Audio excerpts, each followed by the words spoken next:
আসসালামু আলাইকুম ওয়া রাহমাতুল্লাহি ওয়া বারাকাতুহু। আমার প্রিয় দিনী ভাই ও বোনেরা, আপনারা সকলেই কেমন আছেন? আলহামদুলিল্লাহ।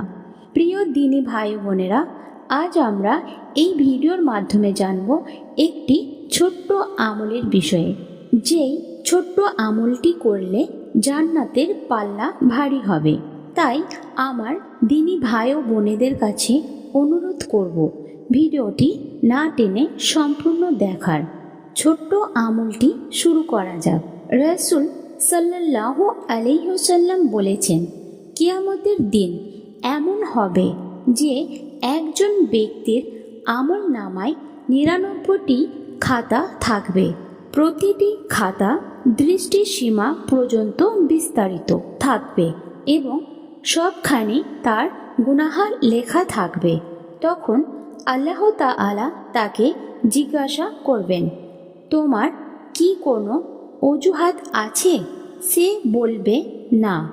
এরপর আল্লাহ রাব্বুল আলামিন বলবেন, তবে তোমার একটি ভালো আমল আছে, আজ তোমার ওপর কোনো জুলুম হবে না।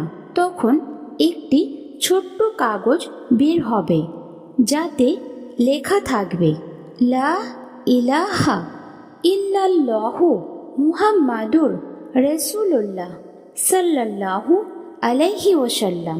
অতঃপর আল্লাহ তাআলা আমল নামায় পাল্লায় রাখবেন এবং সেই একটি কাগজ সমস্ত গুনাহের খাতাকে ভারী করে ফেলবে। তিরমিজি শরীফ, হাদিস 2639। সুবহানাল্লাহ।